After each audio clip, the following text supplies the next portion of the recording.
Pada kesempatan ini saya akan berbicara tentang sesuatu yang sangat penting karena Anda semuanya pasti ingin tahu apa itu Indonesia, bagaimana Indonesia dalam menghadapi situasi yang uncertainty dalam lingkungan global yang sangat dinamis. Untuk itu saya akan menyampaikan sebuah presentasi yang sangat menarik, yaitu Readiness of the Indonesian Government in Facing the Global Uncertainty.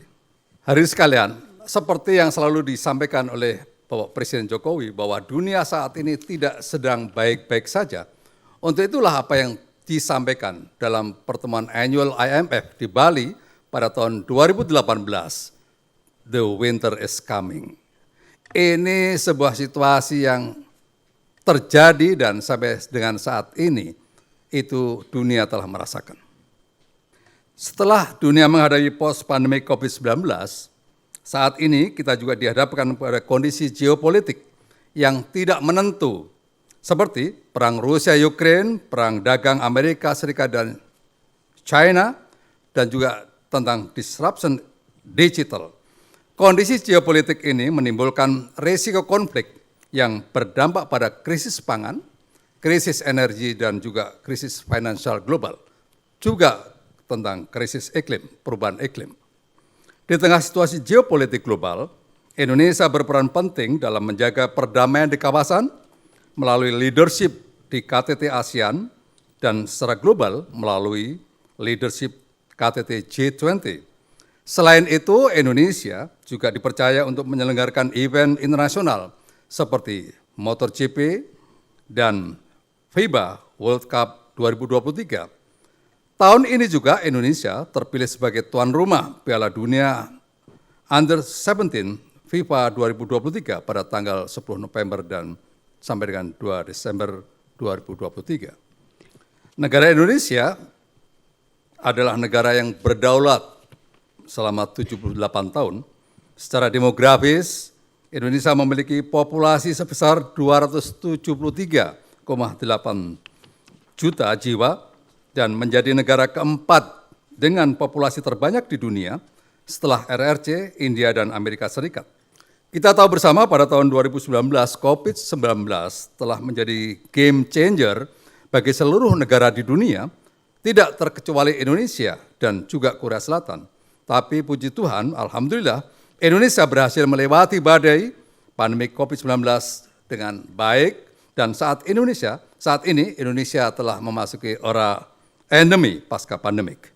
Kondisi ekonomi Indonesia saya ingin gambarkan, mungkin Anda ingin tahu seperti apa. Saat ini telah berangsur-angsur bangkit dari krisis dari akibat pandemik, dan ini ditunjukkan dengan berbagai indikasi atau indikator yang sangat baik, yaitu pertumbuhan ekonomi Indonesia tetap tinggi di tengah-tengah perlambatan global. Kita bertumbuh 5,17% pada tahun 2013.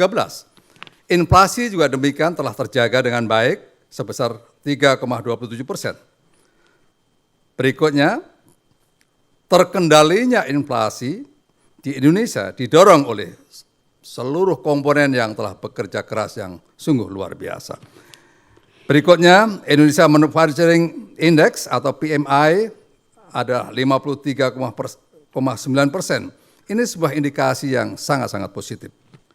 Indonesia saat ini berada pada upper middle income menurut World Bank dengan PDB per kapita pada tahun 2022 sebesar 4.783,9 US dollar.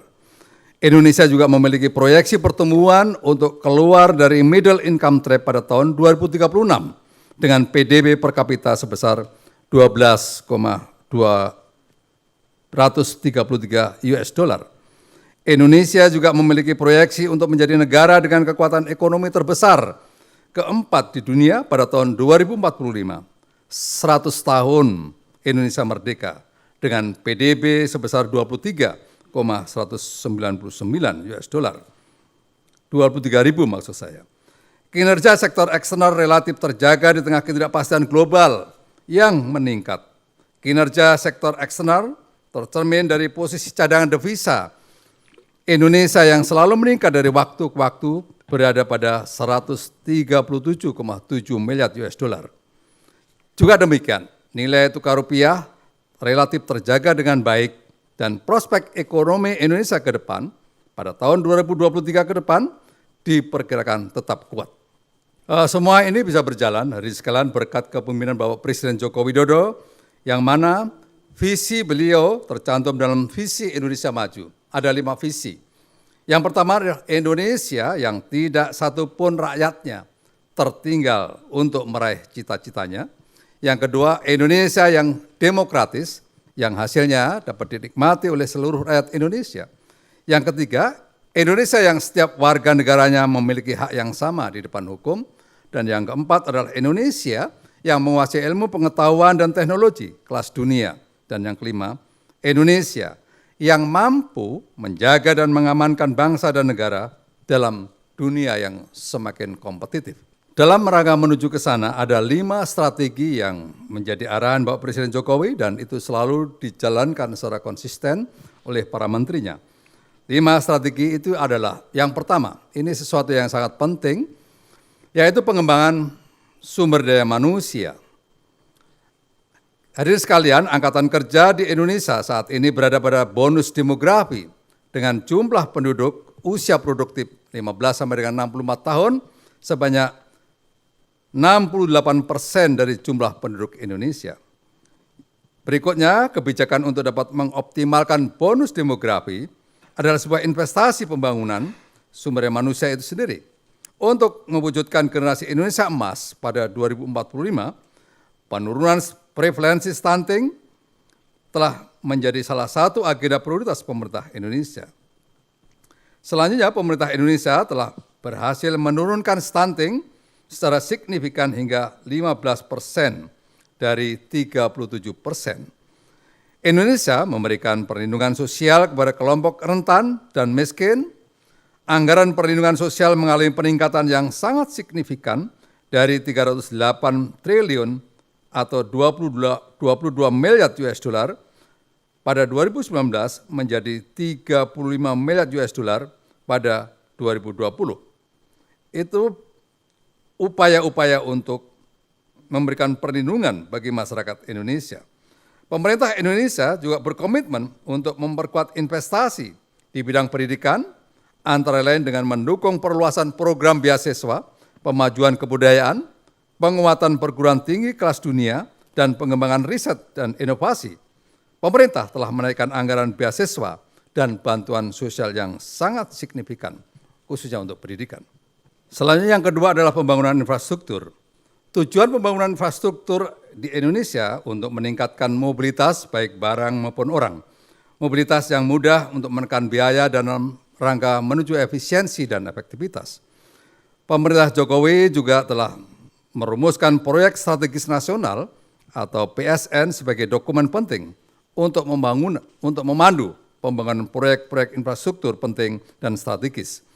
Berikutnya, pemerintah Indonesia memiliki 211 proyek nasional strategis yang terdiri dari 2.300 km jalan tol, 46 bendungan, 1 juta rumah setiap tahunnya, 1.000 km jalan kereta termasuk kereta cepat Jakarta-Bandung, LRT, MRT, terbangun 14 pelabuhan dan 14 bandara.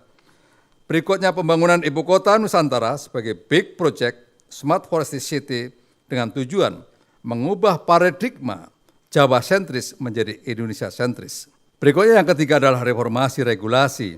Melalui Omnibus Law, Indonesia telah menyatukan 72 undang-undang untuk diharmonisasi agar bisa mendukung dalam kemudahan investasi dan berusaha. Berikutnya, Indonesia juga menetapkan kebijakan satu data dan one map policy untuk menyelaraskan kebijakan pemerintah. Yang keempat adalah reformasi birokrasi. Digitalisasi untuk melakukan digitalisasi untuk mempercepat proses perizinan dan meningkatkan transparansi. Berikutnya peningkatan layanan dan kemudahan birokrasi, diantaranya melalui online single submission, dan sebanyak 250 mall pelayanan terpadu publik secara digital segera terbangun dengan cepat di Indonesia. Yang terakhir adalah transformasi ekonomi. Kebijakan hilirisasi. Membangun manufaktur, dalam rangka industrialisasi, membatasi ekspor bahan mentah seperti nikel, tembaga, dan bauksit agar dapat diproduksi di dalam negeri dengan aktivitas yang bernilai tambah. Berikutnya adalah kebijakan digitalisasi, super platform untuk percepatan transformasi digital dan produksi talenta digital. Yang ketiga adalah sumber pertumbuhan ekonomi baru, yaitu melalui ekonomi hijau, bioekonomi, dan ekonomi kreatif yang berbasis kepada kekayaan intelektual. Yang keempat adalah percepatan transisi energi, didukung jaringan listrik terintegrasi serta transportasi hijau. Berikutnya adalah pembangunan ibu kota Nusantara.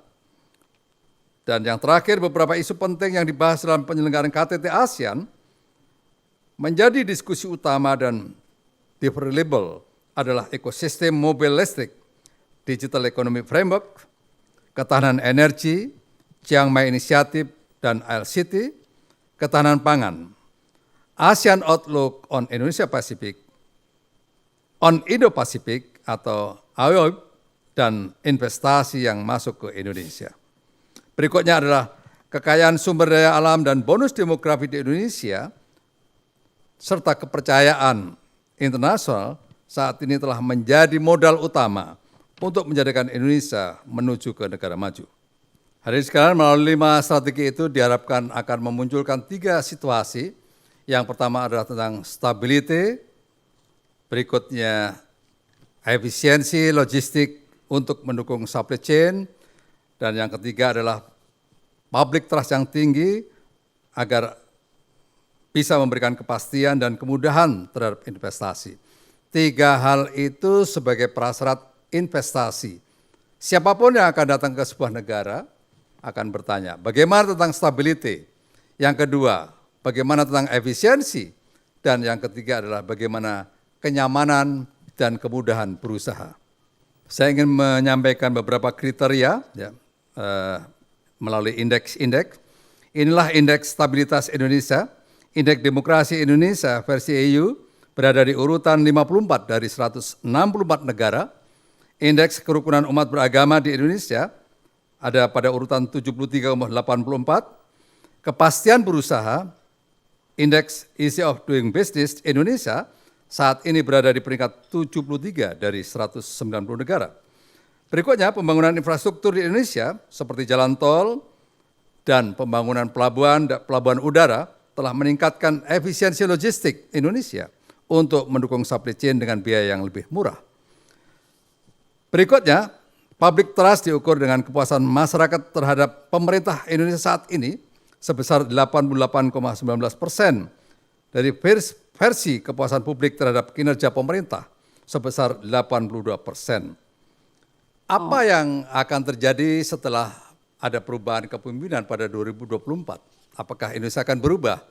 Hari ini sekalian saya ingin menegaskan bahwa Presiden Jokowi telah meninggalkan sebuah legacy, yaitu membangun sebuah sistem pemerintahan yang accountable, yang transparan, dapat dipertanggungjawabkan, dan semuanya itu telah melalui sebuah sistem dan dengan pendekatan digital. Terakhir sekali tentang prospek hubungan bilateral antara Indonesia dan Korea. Hubungan bilateral antara Indonesia dengan Korea Selatan sudah terjalin selama 50 tahun. Dalam 4 dasawasa terakhir, hubungan pada bidang ekonomi meningkat dengan pesat. Korea Selatan dan Indonesia masing-masing tercatat sebagai salah satu di antara 10 negara terpenting bagi masing-masing pihak di bidang perdagangan, investasi, dan konstruksi. Adapun beberapa kinerja atau kerjasama yang perlu menjadi perhatian dan perlu kita kembangkan ke depan. Yang pertama pada sektor teknologi, yang kedua sektor digitalisasi, yang ketiga sektor budaya, dan yang keempat adalah sektor pertanian. Berikutnya, penguatan kerjasama ini sejalan dengan perayaan 50 tahun hubungan persahabatan Indonesia-Korea di tahun 2023 dengan tema Closer Friendship, Stronger Partnership. Demikian yang bisa saya sampaikan. Terakhir sekali, Bapak Duta Besar sebentar lagi akan pindah dan sudah disiapkan menjadi anggota Dewan Pertimbangan Presiden. Untuk itu masyarakat Korea Selatan saya pastikan akan bisa membangun hubungan yang semakin dekat karena Pak Mr. Ambassador akan segera pindah ke istana.